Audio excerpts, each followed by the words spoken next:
if you do have that need to just walk away, you need to walk away and feel confident in yourself in that need to do that. You don't have to go replay it over and over again in your mind and question yourself. Your reason why you're homeschooling is valid, and you can walk away knowing that you're doing the best thing for your child and for yourself and for whoever this person is. Welcome, everybody, to the Homeschool Show from North Carolinians for Home Education. I'm Amanda Wares, your host, and I have with me our co-host, Melanie Willis. Hey, Melanie. Hello. How are you today? Doing all right. I can't believe it's already the middle of January. Kind of crazy. Time flies. Brand new year. Exactly. What do we have for today?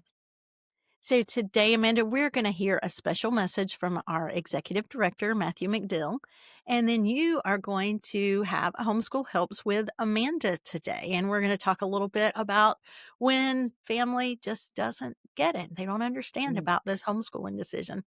And then we'll have some homeschool news for you today. Awesome. All right. So good.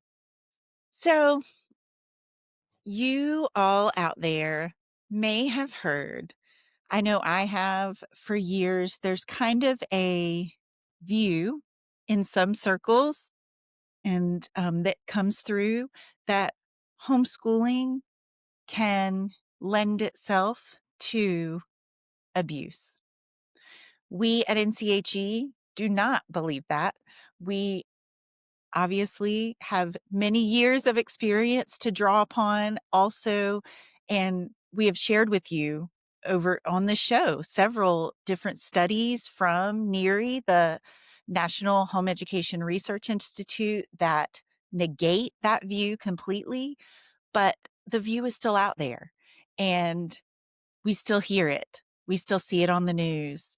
So we thought this would be a great time to hear from our executive director, Matthew McDill. He's going to share with us his thoughts about this topic. So let's take a look at that now. Hey, Amanda and Melanie, thanks for having me on the show. I do want to take a few minutes to talk about this very important topic of abuse and homeschooling. First of all, I want to say that there probably isn't anything that makes me more angry and grieved than to hear about children being harmed, and especially by adults and especially by their parents. So our hearts always go out to any of these children in any educational context who are experiencing these things.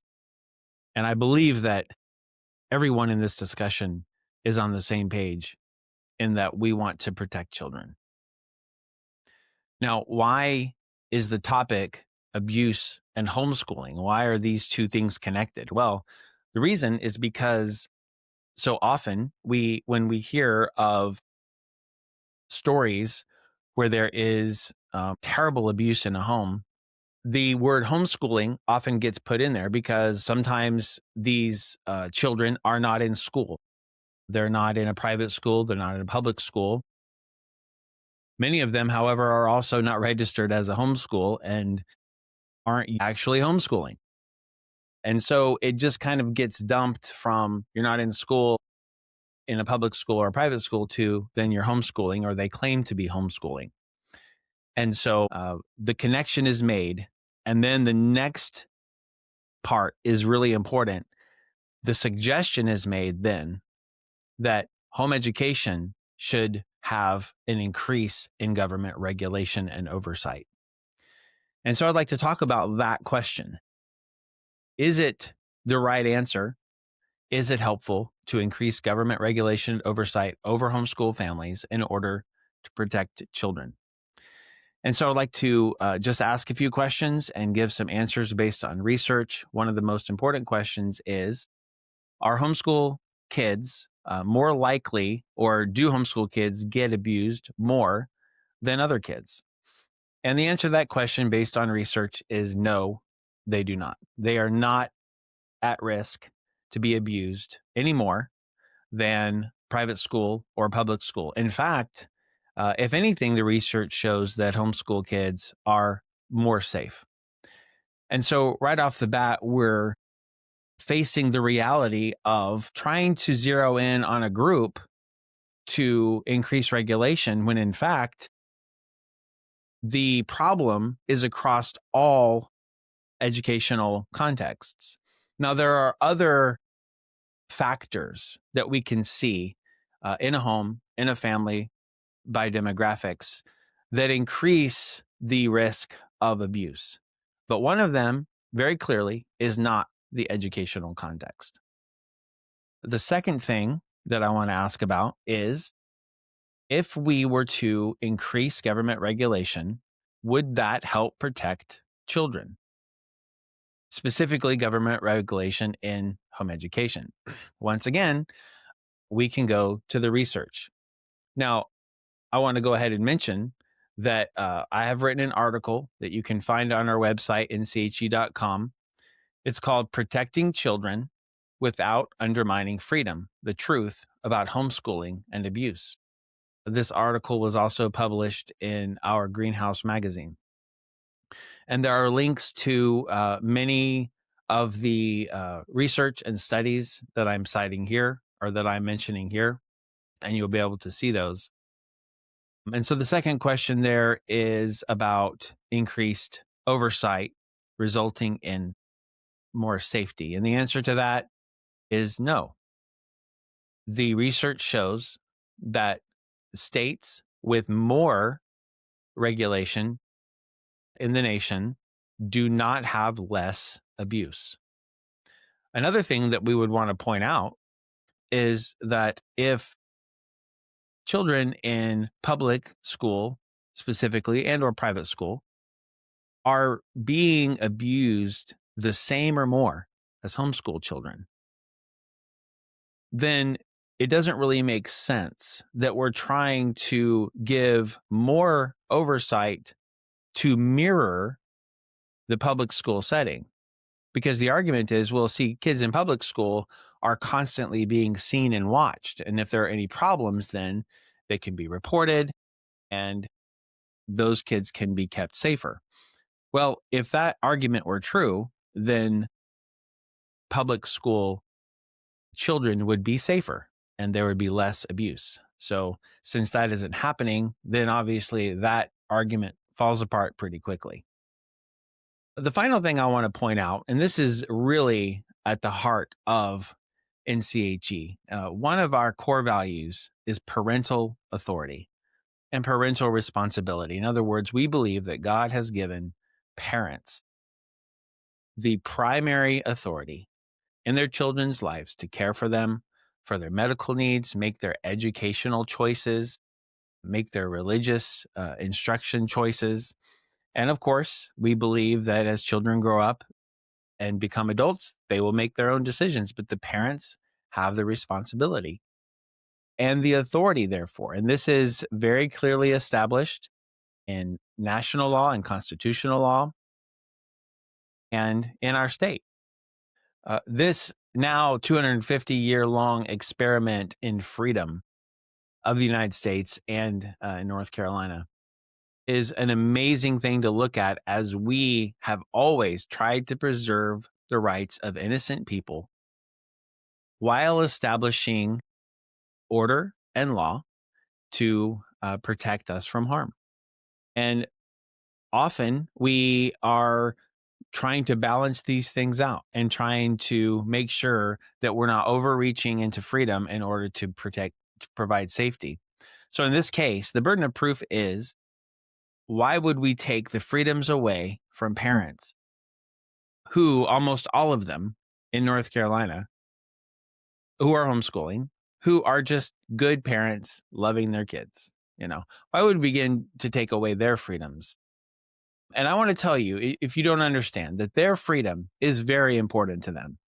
In other words, why did they choose to homeschool? Because they have a passion and a conviction to protect their children, to give them the social and moral settings that they want to give them an educational perspective or a spiritual discipleship, a religious perspective that they want to give them. And we believe that's the parent's right.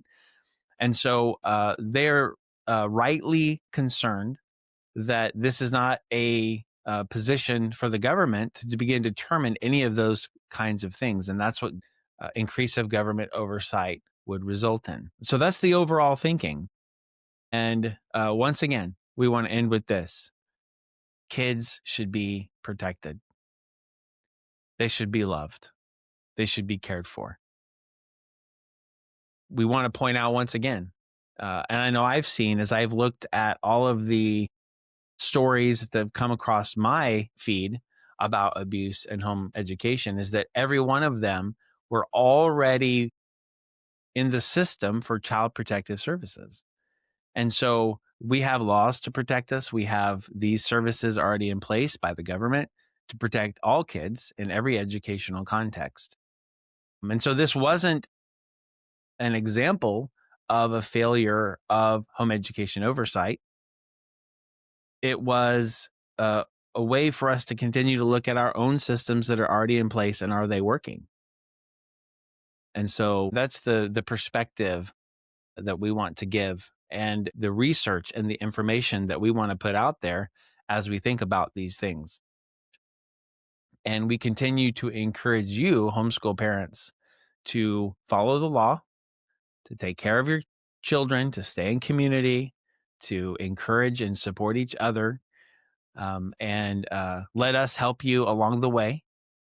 North Carolinians for Home Education is here to support you in that. And we want to be an example of what it means to love and care for our kids. And also, we want you to have the information and reasoning to understand, how do we respond to these ideas that home education regulation should be increased in order to protect children? How do we respond to that? So I hope this has been helpful for you in that regard.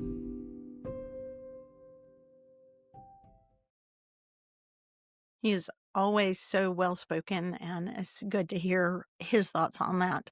And and it's sad that any child would ever be abused, but Absolutely.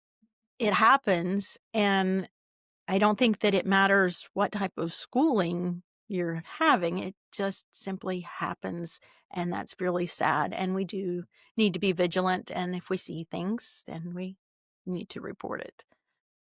Absolutely. 100%. Um, yeah, it's just a hard situation. We live in a fallen world, and these Yes, things do happen, and it's really important to face them head on and yeah, do what we can to fight that. So, Amanda, you're going to have a Homeschool Helps with Amanda now, and talk to us about what to do if we have family that just does not understand our decision to homeschool. Right. So, we just had the holidays, and maybe you had some of these situations. You're sitting at Christmas dinner, and Uncle so and so decides it's a great time to quiz your children on math problems or spelling or history, whatever it is. Or your grandmother once again is asking you, you're not still going to homeschool when they're in high school, are you? Or your cousin says, well, what about socialization? I am blessed that my own family has been super supportive of our decision to homeschool our kids. But even with that, I still, in some extended family situations, have heard all of those things. And it can be so frustrating. It can be so just kind of tiring and sort of beat you down. But I want to talk about, how do we respond? How do we respond without, getting angry or defensive or whatever? I'll tell you some things that I have done. One, if I feel like the person that is asking the questions really is receptive and not just being nasty, then I will share with them. If they ask about socialization, I am happy to tell them about the facts that my kids are far more social than I ever was in brick and mortar school. They're around people of all ages and stages. It's really, there's so many opportunities to be social. It's harder to stay home and homeschool than to go out and do social things with other people. So I share that with them if they're open to it. If I feel like they're not, and they're really just trying to get a jab in or, get a dig, then sometimes I just kind of give a brief, they're really fine, and walk away, because you'll know when there's just no point. There's no point in arguing. There's no point in defending yourself if they're not receptive to it. Right. So that's one thing that I do. Another thing, I never have allowed people to quiz my children. I really haven't.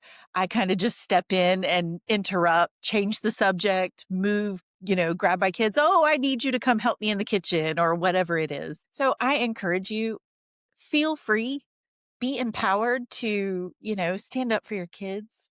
I don't know why people think it's okay to quiz homeschooled kids all the time, but it really does happen a lot.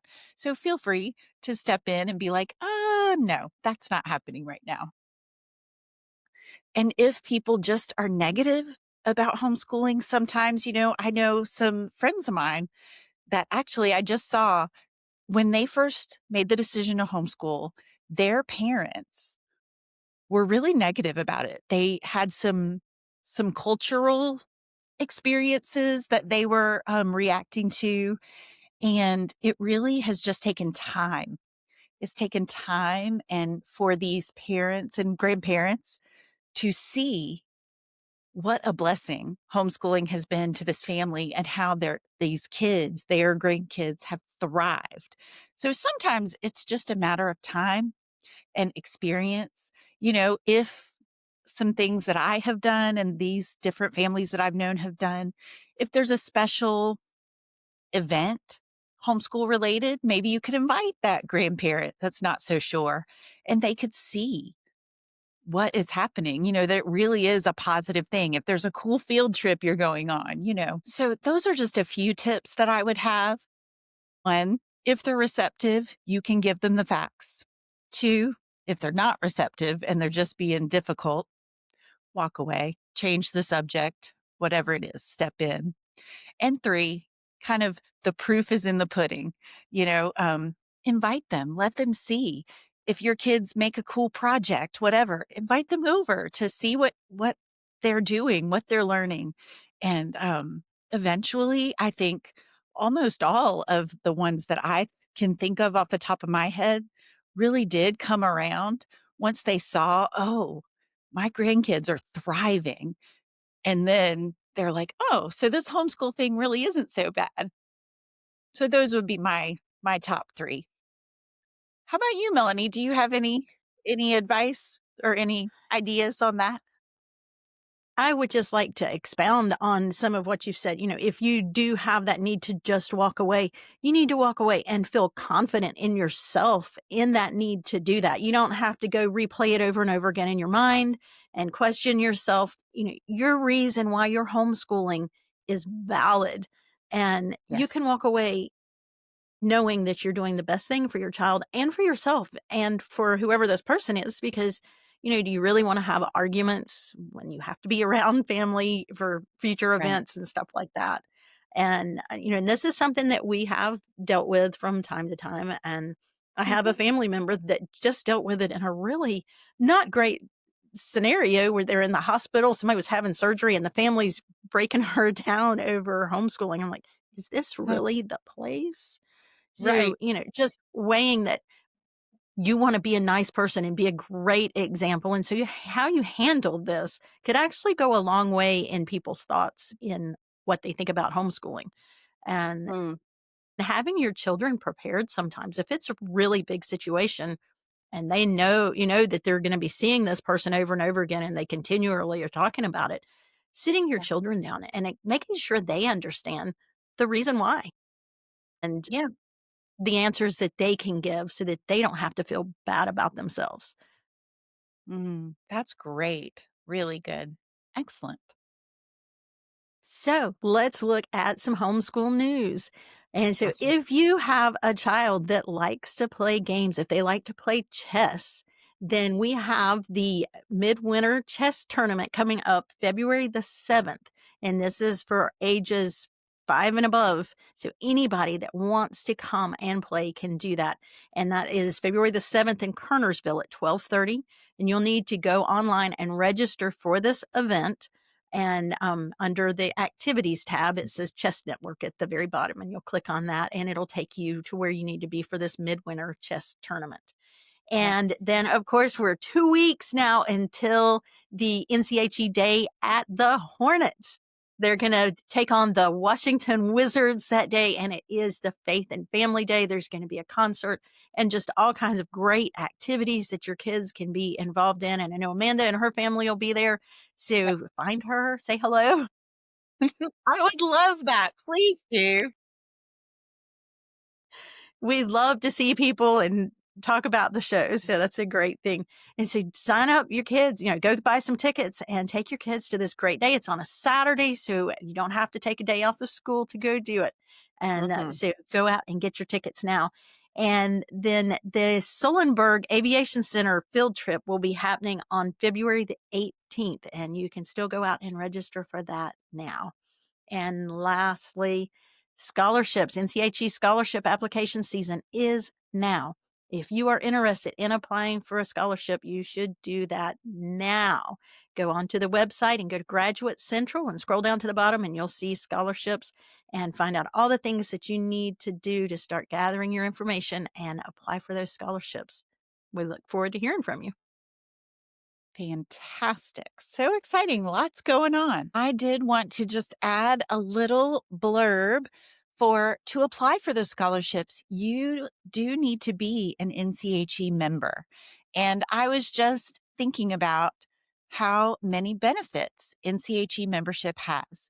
So please, if you're not a member, consider joining. You can go to our website and see all the benefits that are available for you, one of which is the ability to apply for that great scholarship. So check that out. And as always, please like, subscribe, share with your friends. If there is something in this episode that you feel would be helpful or encouraging to a friend or family member, please share it with them. That would really help us out. And also, we'd love to hear from you. If you have a comment, please leave us a comment. We love those. We love to respond to them. Feel free also to reach out to us if you have any questions, if you have something you want us to address on the show. You can send those to the Homeschool Show at nche.com. So, as always, just continue homeschooling with confidence and joy. We'll see you next time.